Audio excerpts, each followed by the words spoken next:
rebellion starts early. Poem starter, 1,530. They say man has no natural predator. We do, however, have each other.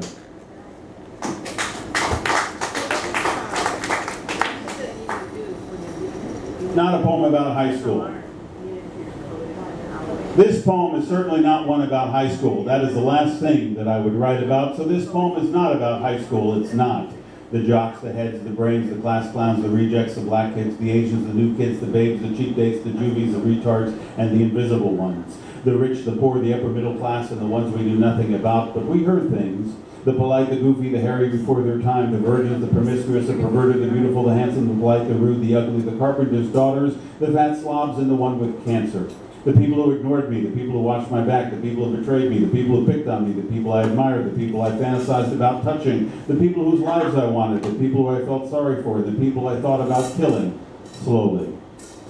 The embarrassing moments, the acts of cruelty, aggression, and teenageism, and the times too horrible or just far too dull to remember. This poem is certainly not one about high school. That's the last thing I would write about. So this poem is not about high school. It's not. Woo!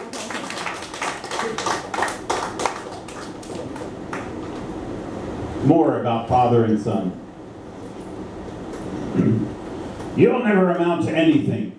Are you ever going to learn? Are you going to sleep all day? You can't go on like this. You need to go to church.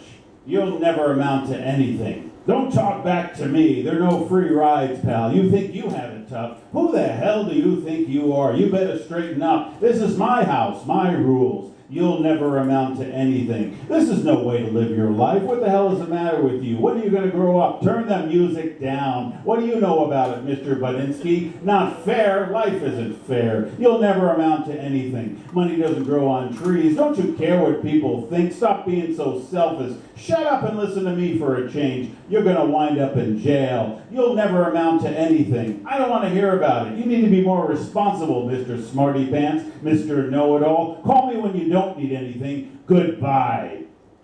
Hello? Is everything okay? Where are you?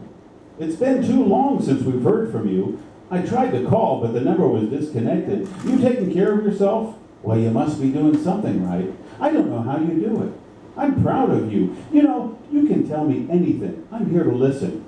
Well, you know where we are. I love you.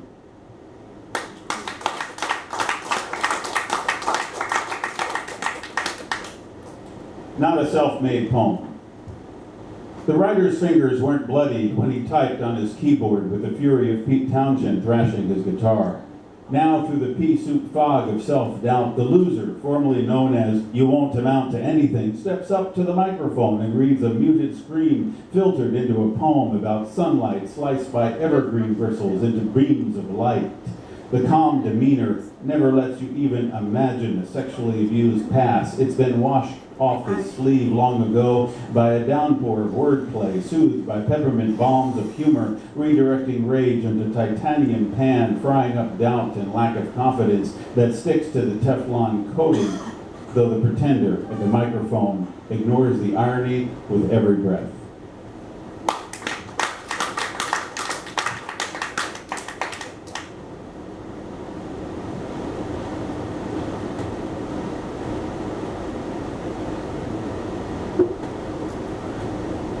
Poughkeepsie poem. I like Bloomfield. The little house and yard seem bigger than the neighbors. St. Thomas School, the corner store. I bought comic books and pom-pom candies with Pup-Up's allowance money. We were 20 minutes away from grandparents, aunts, uncles, cousins, family, Memorial Day picnics, badminton, kickball, and softball games, an hour from Jersey Shores. Dad was away a lot, but that made the house quieter, calmer. And when he was home, he wasn't angry or upset. Good to be home. Home. Bloomfield home. My home. Only they were getting ready to move. They forgot to tell me. Poughkeepsie, New York. 76 miles, 90-some minutes away from Bloomfield, New Jersey. Big suburban house, big yard. I didn't want to go. I was happy in Bloomfield. I knew Bloomfield. I saw Terry Drugs light up on fire one evening. I knew the shortcuts, like sledding down Snake Hill, had friends to play cowboys and Indians, hide and seek, kick the can, trade comic books, flip baseball cards. I got in trouble at school often after the move. I switched from St. Martin's to Hagen Elementary, skipped to 3rd grade, run to the class. In 4th grade, Mr. Goldfluss had us write letters to NBC to try and keep Star Trek on the air. History teacher, Mr. Carter, wore a hearing aid. We pretended we were talking, moving our mouths, and watched him adjust his hearing aid, and then shouted loudly at him. I was always in trouble. I hated Poughkeepsie. Dad and I were always fighting. He threw me out when I was 11. I ran away the first time when I was 12. I hitched across the country at 13, barely showed up at school at all my junior year, took courses at Vassar, ran to Los Angeles at 17. I hated Poughkeepsie. I visit Poughkeepsie, not the crumbling ghetto city of Poughkeepsie, but the prosperous town of Poughkeepsie and Hyde Park, where Roosevelt Home and Vanderbilt Mansion and CIA, as in Culinary Institute of America, reside. The footprints of the malls I knew as a child remain, but Monkey Ward's and Bradley's and Merritt's department stores are long gone. Instead, Stop and Shop, Price Chopper, Marshall's, even Barnes & Noble, Starbucks, and Five Guys hamburgers. The old Howard Johnson's Motor Inn is a cheap motel to be avoided now. Much better is Hampton Inn or Holiday Inn Express just up the street. Where was I? Driving past a still operating drive-in movie theater, I stopped to take a picture of the dinosaur, or at least the Starts at Dusk How to Train a Dragon 2 marquee. Rhinebeck's Beekman Arms Hotel, established 1776. George Washington actually did sleep here, 17 miles from Poughkeepsie. Pete Seeger's Clearwater cleaned up the Hudson River. IBM added over 150,000 families to the area at its peak. The trees have gotten bigger and greener. The malls have expanded. The empty lots and fields filled in with colonial-style houses sitting on half acres of manicured lawns. At dusk, the lightning bugs, the fireflies I never saw in Los Angeles and don't see in Seattle make me smile. No, not because it's Poughkeepsie, because they were part of Bloomfield. I never wanted to move to Poughkeepsie. They made me do it. And the nearly 10 years I spent in Poughkeepsie felt longer than the 19 I lived in Los Angeles and much longer than the 21 I've lived in Seattle. They'll be selling the house after 49 years. Something else I noticed, the last 4 digits of their phone number, 1949. The split-level 4-bedroom, 2-bath brick front house that sits on 3/4 of an acre at the intersection of Cabin Way and Meadowview Drive, although the mailbox and driveway are in Cabin Way. Mom and Dad liked the address, 17 Meadowview Drive, better than 1 Cabin Way, and it used to confuse the post office. There also used to be a Meadowview outside with pheasants, geese, peacocks, and sometimes wild turkeys running around. Houses started moving out the birds within 5 years. If I didn't hate living there so much, I might have realized it was a pretty good place to grow up. Maybe I didn't want to grow up. I feel obligated to get to know Poughkeepsie a little better as my 87-year-old parents moved to senior apartments in Troy. I liked Bloomfield.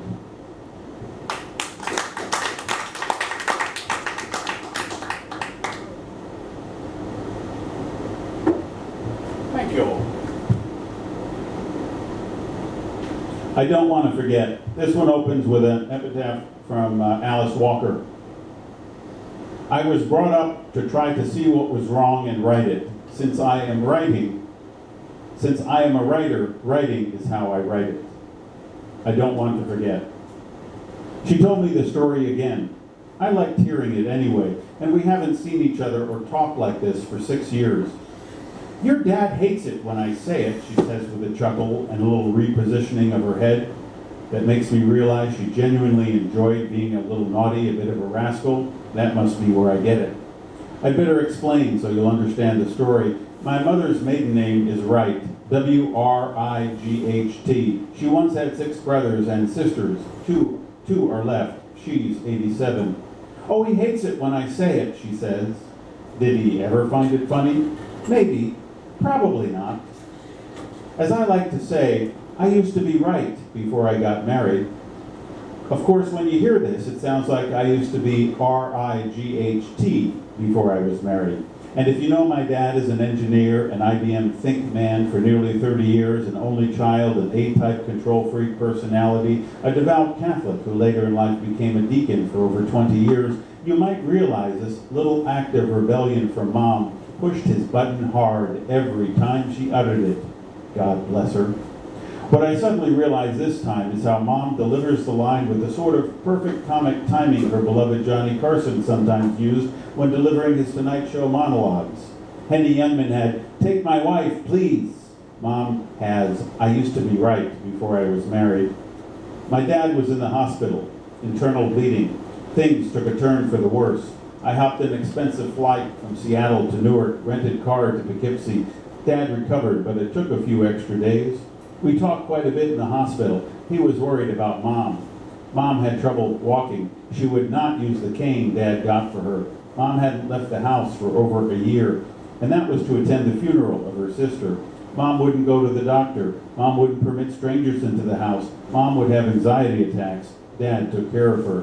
Now he was in the hospital, worried about Mom, home alone, going up the stairs without anyone around. Would the neighbors bring the papers and mail from the driveway and mailbox to the front porch where Mom could get them? We talked in the hospital about many things. Most weren't important or controversial. "How's your mom doing?" he asked me, even though he had just talked to her on the phone 10 minutes before I got there. "She seems okay. We've had some nice conversations. I got her lunch and then some jelly donuts from Dunkin' Donuts." "Oh, wonderful. She loves jelly donuts. I'm so glad you're here helping us," he says.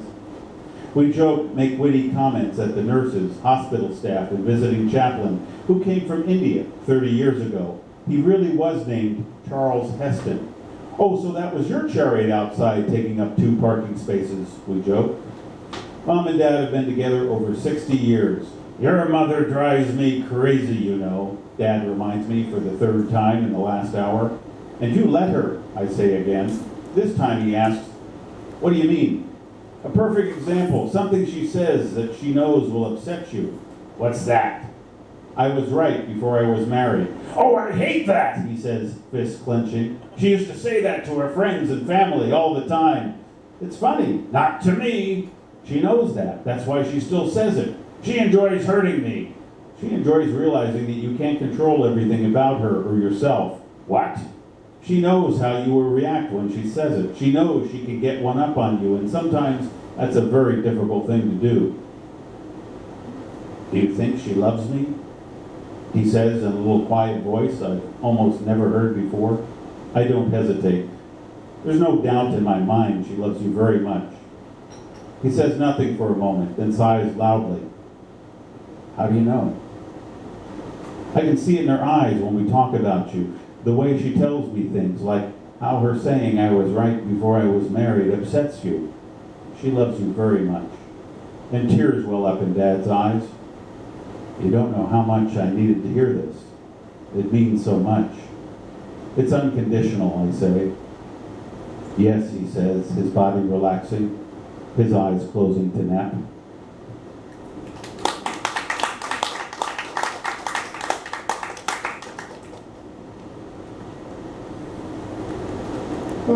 This one was written for a dear friend of mine. Some of you know who he is. Veteran Eyes, For Rory. Most were drafted. When asked how many they killed, few answered. Most didn't really need to know. Their 19-year-old eyes were closed. There was heat, dust, insects, and metal firefly fragments, awful smells, screams, sobs, and their ears were ringing from how the silence was erased with sudden, deafening chaos. As triggers were pulled, they closed their eyes, if they were ever opened at all. They were trained to point and shoot, team players, nearly every single one, selfless preservation for their brothers in arms. He didn't close his eyes. 78 was the number, or thereabouts. Snipers kept their eyes open, worked with spotters, picked their targets, and confirmed their kills, human drones. Later, his eyes almost closed because of alcohol. He imitated a normal life. Drugs let him pretend to sleep until his eyes opened to escape what he kept seeing. Hero, they say with medals. Hero, they say in ignorance and worse, out of guilt and shame for not doing more for them. Hero, they say, with political agendas, hungry for junk food headlines while wearing rose-colored glasses. Hero, they say, without listening to anything they don't want to know about. Heroes aren't supposed to get so depressed that more of them take their own lives than were ever killed in combat duty. Heroes shouldn't have to beg or sleep in parks or on sidewalks when paperwork, medical benefits get lost and phone calls go unanswered. The last thing heroes want is pity or insincerity. Anonymity is accepted, but they shouldn't be forgotten because they aren't the right rank or the right color for photo opportunities. Wars don't end when we're told they end. For some, wars don't end at all. His wife and children had seen enough. They were MIA for 2 decades. No one else was willing to keep their eyes open long enough to help. When he began to stay sober, he wrote about what he saw. 78 was the official number. There were more, though most don't give a hair. And he will not forget, as history repeats itself in the eyes of 1,000 more.